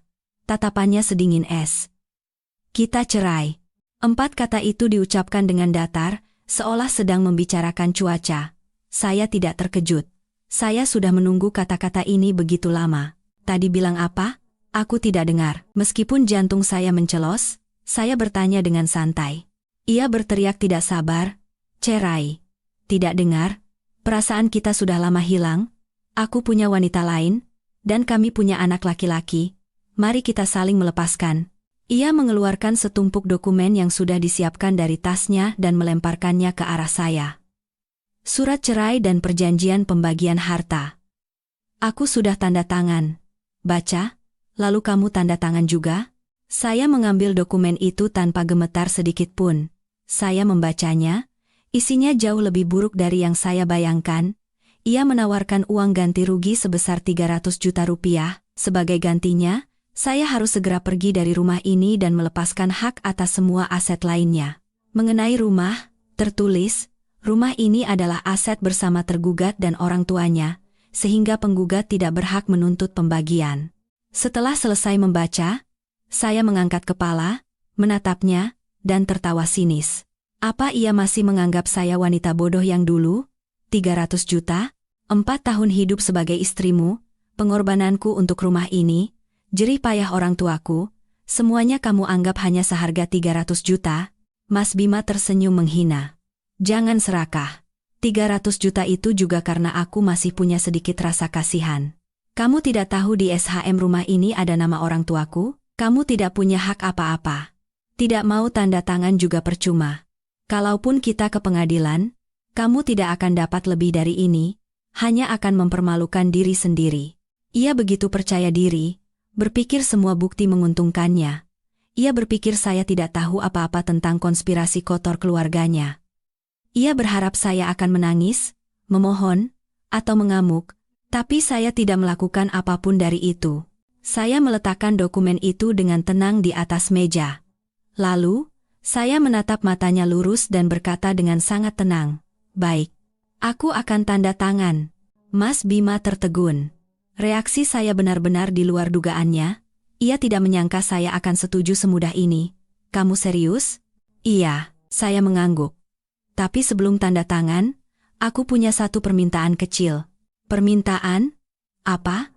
tanyanya dengan tatapan penuh curiga. Saya tersenyum. Senyum yang mungkin tidak akan pernah ia lupakan seumur hidupnya. "Pesta akikah anakmu diadakan di mana? Izinkan aku datang. Bagaimanapun, aku kan masih istri sahmu. Aku juga ingin melihat wajah si kecil. Dan sebelum kita resmi berpisah, aku ingin mengucapkan salam perpisahan terakhir pada keluarga dan teman-temanmu." Permintaan saya membuat Mas Bima benar-benar bingung. Ia tidak mungkin tahu niat saya, Tapi karena saya setuju untuk bercerai dengan mudah, ia mungkin menganggap ini hanyalah sisa-sisa harga diri seorang wanita yang kalah. Setelah ragu sejenak, ia mengangguk. Baik. Hari Minggu ini, jam 7 malam di Ballroom Hotel Grand Nusantara. Datanglah. Tapi jangan macam-macam. Tenang saja, jawab saya sambil tetap tersenyum. Aku hanya datang untuk mengucapkan selamat. Mas Bima tidak sadar, ia baru saja memberikan undangan di tangan saya. Undangan ke pemutaran perdana film tentang kehidupan palsunya. Dan saya akan menjadi sutradaranya. Minggu terakhir di bawah satu atap berlalu dalam keheningan yang menyesakan. Mas Bima hampir tidak pernah pulang. Ia sibuk mempersiapkan pesta akikah meriah untuk putranya, yang mungkin juga merupakan pesta perayaan kemenangan bagi seluruh keluarganya. Saya dan ibu juga mengerahkan seluruh tenaga untuk menyiapkan hadiah terakhir kami. Setiap malam, kami duduk bersama, memeriksa kembali dan menyusun semua bukti yang telah kami kumpulkan selama beberapa bulan terakhir. Dari foto pertama di mall, laporan detektif, pesan provokatif Rania, salinan SHM yang dimanipulasi, hingga foto keluarga mereka yang harmonis di kafe. Semuanya kami rangkai menjadi sebuah video pendek berdurasi hampir 10 menit. Musik latarnya kami edit, terkadang lembut, terkadang menegangkan, sehingga terasa seperti sebuah film dokumenter yang mengungkap kebenaran. Ibu bahkan dengan teliti menambahkan teks-teks singkat dan tajam agar tidak ada yang salah paham. Kami memberi judul mahakarya ini, Keluarga Bahagia. Minggu malam, saya berdiri di depan cermin, menatap wanita di dalamnya. Tidak ada lagi Maya yang lelah dan kuyu. Saya memilih gaun sutra berwarna anggur yang elegan dan kuat. Saya merias wajah dengan teliti, dengan penekanan pada eyeliner yang tajam dan lipstik merah menyala. Saya tidak datang ke sana sebagai istri yang terbuang. Saya datang sebagai penuntut keadilan. Ibu juga memilih kebaya beludru hitam yang anggun. Beliau memegang tangan saya dan berkata dengan tatapan yang bercampur antara kasihan dan ketegasan, "Ayo, nak, saatnya menutup tirai." Hotel Grand Nusantara malam itu bersinar terang. Ballroom VIP dihias mewah dengan balon dan bunga segar. Mas Bima, dengan setelan jas mahal, berdiri di pintu masuk menyambut tamu bersama orang tuanya. Wajah mereka bersinar penuh kepuasan. Rania, dengan gaun putih bersih, duduk di kursi utama sambil menggendong bayinya, dikelilingi oleh kerabat dan teman yang memuji-muji si bayi.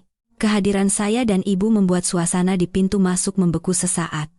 Mas Bima dan orang tuanya menatap kami dengan tatapan tidak suka dan waspada.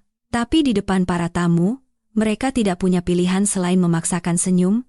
"Kamu datang?" kata Mas Bima mendekat, dengan nada mengancam. "Aku sudah janji," jawab saya sambil tersenyum, lalu berjalan masuk dengan anggun bersama ibu, mengabaikan tatapan penasaran dan bisik-bisik di belakang kami. Pesta berjalan meriah. Setelah sambutan dari ayah mertua, MC acara mengajak semua orang untuk menyaksikan video pertumbuhan bayi yang menggemaskan di layar.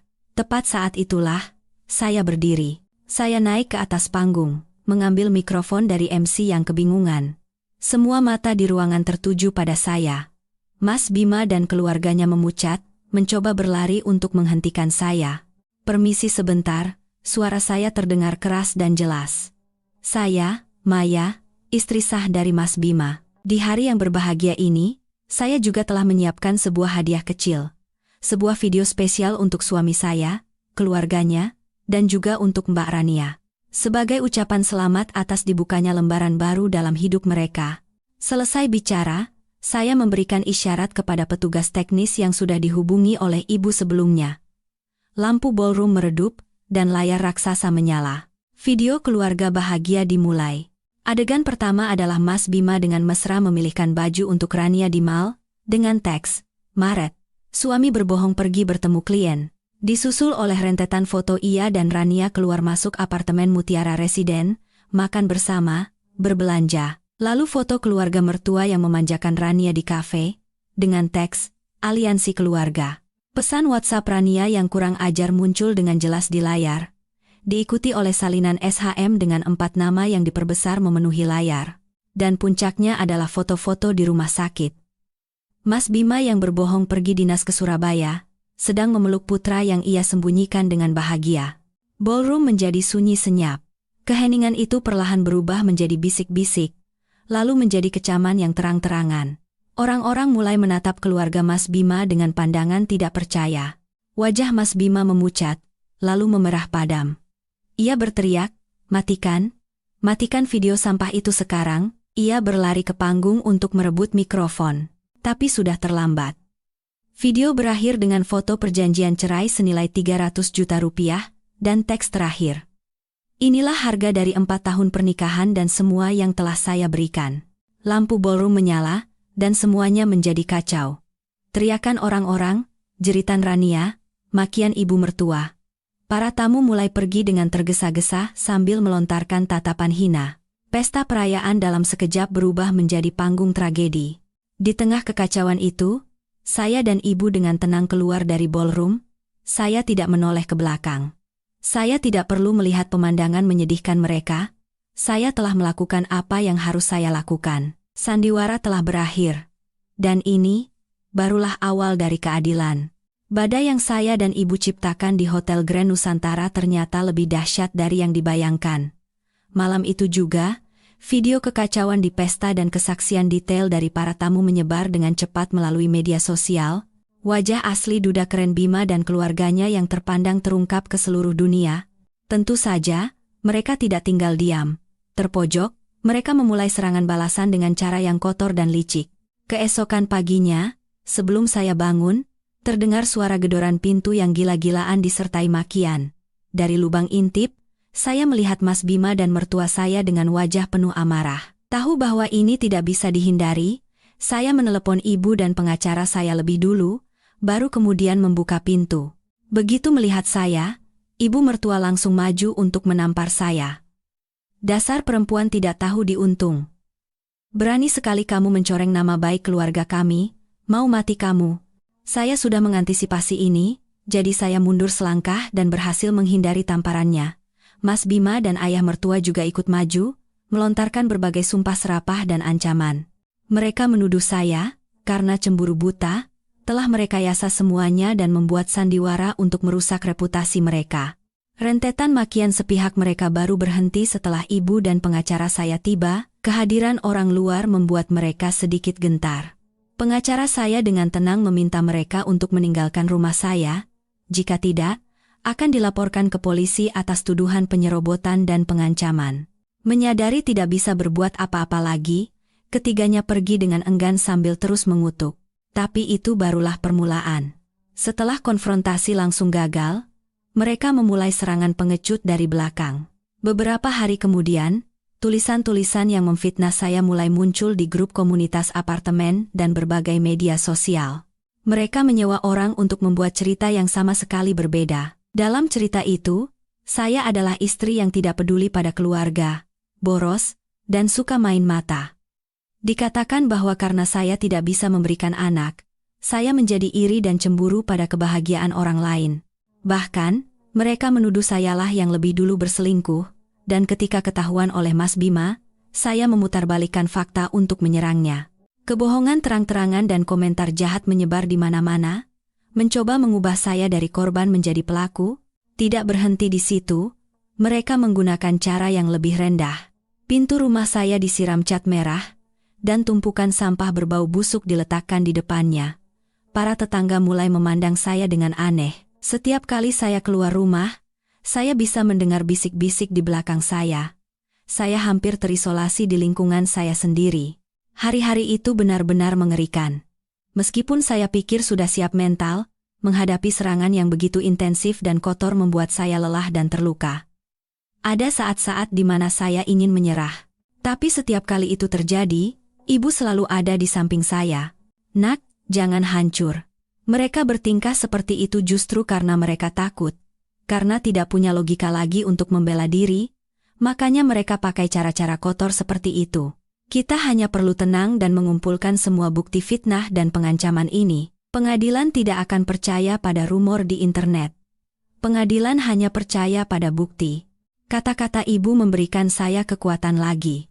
Sesuai nasihatnya, saya tidak membela diri atau bertengkar di media sosial. Saya hanya diam-diam mengambil tangkapan layar semua tulisan fitnah dan memotret kondisi rumah yang dirusak.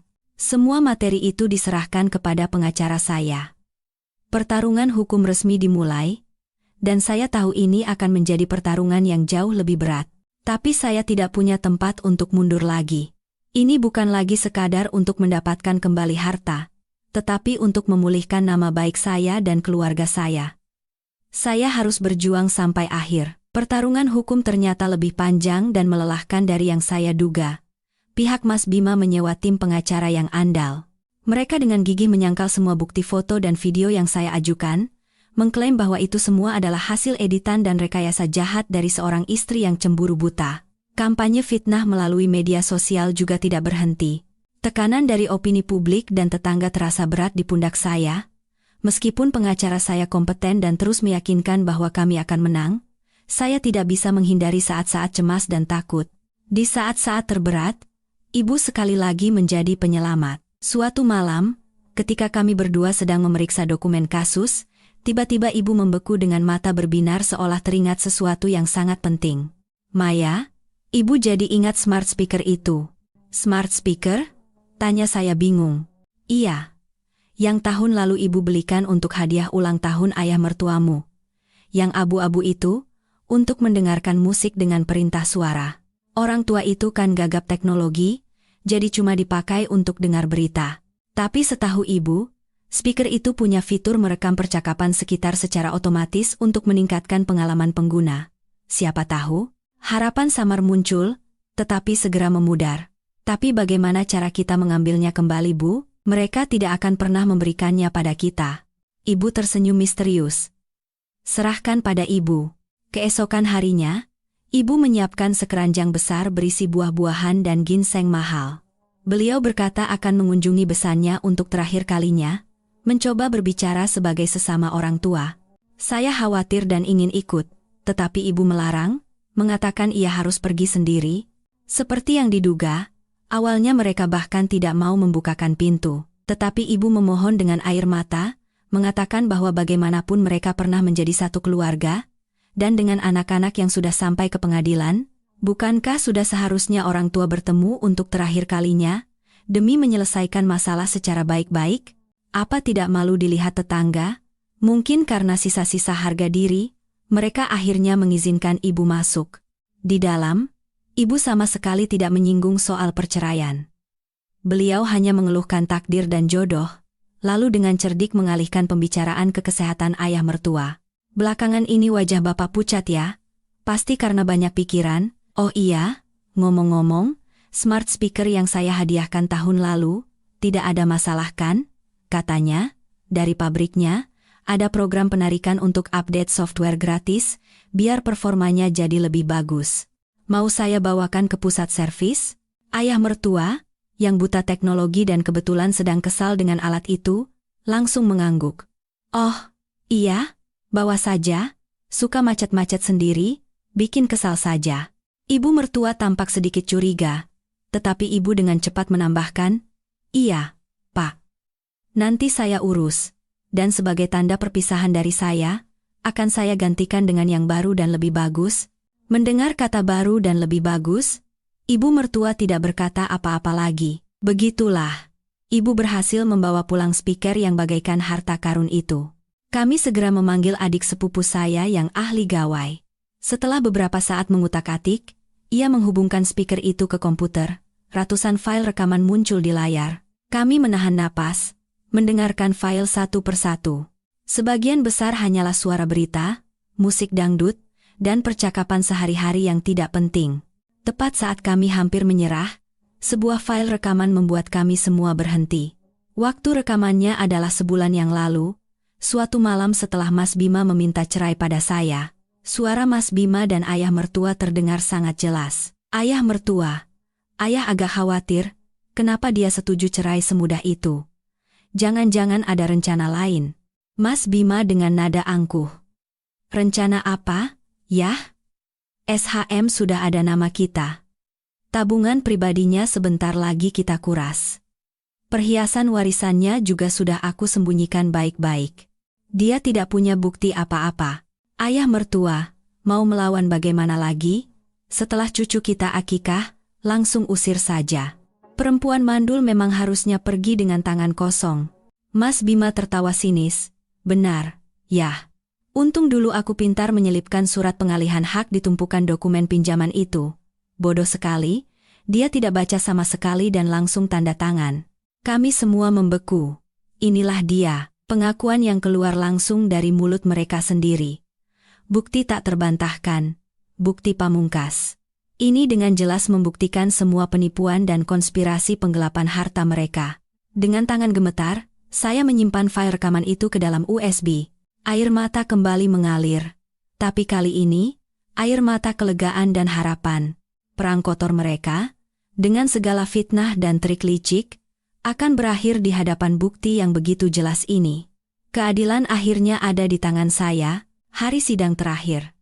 Suasana di ruang sidang sangat tegang. Pengacara pihak Mas Bima masih dengan percaya diri membantah semua bukti yang saya ajukan dengan logika yang tajam, mengklaim semuanya hanyalah delusi dari seorang istri yang cemburu.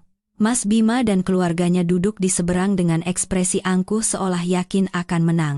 Saat persidangan seolah akan berakhir tidak menguntungkan bagi saya, pengacara saya tersenyum dan meminta izin kepada hakim untuk mengajukan bukti terakhir. Yang mulia, ini adalah bukti terakhir. Sebuah file rekaman yang akan menjelaskan esensi dari kasus ini dengan sangat jelas. USB dihubungkan ke sistem audio ruang sidang. Ruangan menjadi sunyi senyap. Lalu, percakapan antara Mas Bima dan ayahnya terdengar, jelas dan tajam. Konspirasi mereka untuk menipu saya menandatangani dokumen, rencana mereka untuk merampas harta, hingga niat mereka untuk mengusir saya dengan tangan kosong, semuanya terungkap secara telanjang. Wajah Mas Bima dan ayahnya berubah dari angkuh menjadi kaget, dan akhirnya pucat pasi seperti kertas. Ibu mertua di kursi belakang duduk dengan mulut ternganga, tidak bisa berkata apa-apa. Mereka saling pandang, lalu melihat ke arah smart speaker yang diangkat oleh pengacara saya sebagai barang bukti. Mereka pasti tidak percaya, kelengahan dan kejahatan mereka telah menggali kubur mereka sendiri. Rekaman berakhir, tetapi keheningan di ruang sidang berlanjut beberapa saat. Hakim menatap Mas Bima dengan tatapan tajam. Tidak ada lagi pembelaan yang bisa dilontarkan. Buktinya terlalu jelas. Putusan akhir pengadilan dijatuhkan. Perjanjian penambahan nama mertua di SHM dinyatakan tidak sah karena mengandung unsur penipuan. Rumah tersebut diakui sebagai harta bersama suami istri, dan dengan pertimbangan bahwa sebagian besar dana pembelian berasal dari bantuan orang tua saya serta kerugian mental dan material yang saya alami, hak milik penuh atas rumah jatuh ke tangan saya. Mas Bima tidak hanya tidak mendapatkan pembagian harta, tetapi juga harus membayar ganti rugi dalam jumlah besar atas penderitaan mental, pencemaran nama baik, dan nilai perhiasan warisan yang ia curi. Keadilan akhirnya ditegakkan. Saat meninggalkan gedung pengadilan hari itu, saya merasakan kelegaan yang tak terhingga. Pertarungan yang melelahkan telah berakhir, dan saya menang. Setelah itu, keluarga Mas Bima menempuh jalan kehancuran. Skandal itu tersebar luas, membuatnya dipecat dari perusahaan. Dengan reputasi yang hancur, ia tidak bisa mendapatkan pekerjaan lain yang layak. Rania, setelah tahu bahwa kekasihnya yang mapan dalam sekejap menjadi pengangguran, pergi tanpa pamit membawa serta anaknya dan memutuskan semua kontak. Mas Bima kehilangan segalanya, pekerjaan, uang, keluarga, dan bahkan orang yang ia pertaruhkan segalanya untuknya. Saya tidak merasakan kepuasan, melainkan ketenangan. Saya menjual rumah yang penuh dengan begitu banyak kenangan pahit itu. Dengan uang hasil penjualan dan ganti rugi, saya membeli sebuah apartemen kecil yang nyaman dan penuh cahaya matahari untuk saya dan ibu. Pernikahan yang gagal telah merenggut banyak hal dari saya, tetapi juga memberikan pelajaran yang sangat mahal. Itu mengajari saya cara menjadi kuat, cara melindungi diri sendiri, dan yang terpenting, cara mencintai diri saya sendiri. Saya bukan lagi wanita naif dan lemah dari masa lalu. Dengan sisa uang yang saya miliki, saya memutuskan untuk melakukan sesuatu yang berarti. Saya mendirikan sebuah lembaga nirlaba kecil bernama Awal Yang Baru, yang memberikan bantuan hukum gratis dan konseling psikologis bagi wanita yang mengalami nasib serupa dengan saya. Melalui kisah dan pengalaman saya ingin membantu orang lain, agar tidak ada lagi yang harus merasakan penderitaan dan ketidakberdayaan yang pernah saya alami. Suatu sore, berdiri di balkon apartemen baru saya, memandang orang-orang yang sibuk di bawah, saya merasakan kebebasan dan kedamaian yang utuh. Masa lalu telah berlalu, Saya telah terlahir kembali dari puing-puing pernikahan. Sebuah kehidupan baru, dengan makna yang baru, telah terbuka lebar di hadapan saya.